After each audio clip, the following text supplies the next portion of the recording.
போராட்டமாக இருக்கிறது. நாம் எழுத்த வீட்டுக்காரன் பைக் வாங்கினா நாம் கார் வாங்கன்னு நினைக்கிறோம். எழுத்த வீட்டுக்காரன் ஒரு சாதாரணமான கார் வாங்கினா நம்ம BMW வாங்கன்னு நினைக்கிறோம். எழுத்த வீட்டுக்காரன் ஒரு மாடி வச்சு வீடு கட்டுன்னு நினச்சாங்கன்னா நம்ம 2 மாடி வச்சு வீடு கட்டுன்னு நினைக்கிறோம். அப்புறம் எப்படி ஐயா உங்களுக்கு வாழ்க்கையில் போராட்டம் இல்லாமல் இருக்கும்? ஐயா, போராட்டம் வாழ்க்கையில் நிச்சயம் இருக்குது. இல்லாமல் எந்த விதமான செயலும் நடைபெறுவதில்லை. ஒன்றை இழந்தால்தான் ஒன்றை பெற முடியும் என்பது இந்த பிரபஞ்சம் கொடுத்திருக்கக்கூடிய நியதி. ஆனால் அந்த போராட்டத்தையே நாம் பூந்தோட்டமாக மாற்றினால்தான் வாழ்க்கை சிறக்கும் என்பதை விட நாம் போராட்டம் என்று சொல்லிக் கொண்டிருந்தால் ஒரு காலமும் இந்த வாழ்க்கை இனிக்காது. இவர்கள் என்ன நினைக்கிறார்கள்? தன்னுடைய வாழ்க்கை எப்பொழுதும் சூரியனை போல பிரகாசமாக இருக்க வேண்டும் என்று நினைக்கிறார்கள்.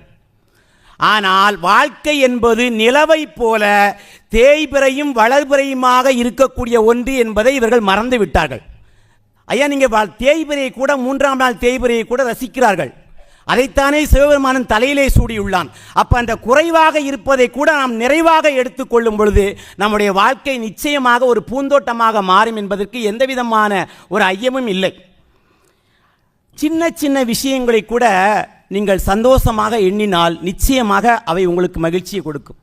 நாம் பள்ளியில் படிக்கும் பொழுது எவ்வளவு நம்பிக்கையோடு நாம் புத்தகத்தில் அந்த மயிலிறகை வைத்து மயிலிறகு குட்டி போடும் என்று வளர்த்திருப்போம். பார்த்துருக்கீங்களா?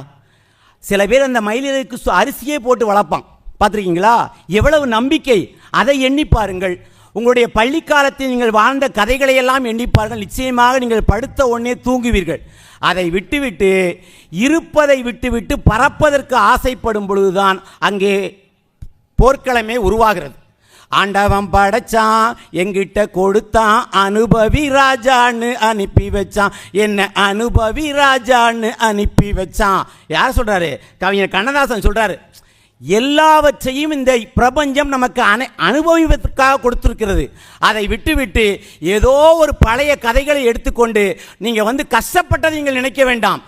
சந்தோஷமாக இருந்த காலத்தை நீங்கள் அசை போட்டீர்கள் என்றால் நிச்சயமாக உங்களுடைய வாழ்க்கை சந்தோஷமாக இருக்கும். அந்த ஒரு வரி வரும் பாருங்க, அந்த பாடல்லே ஒரு வரி வரும்.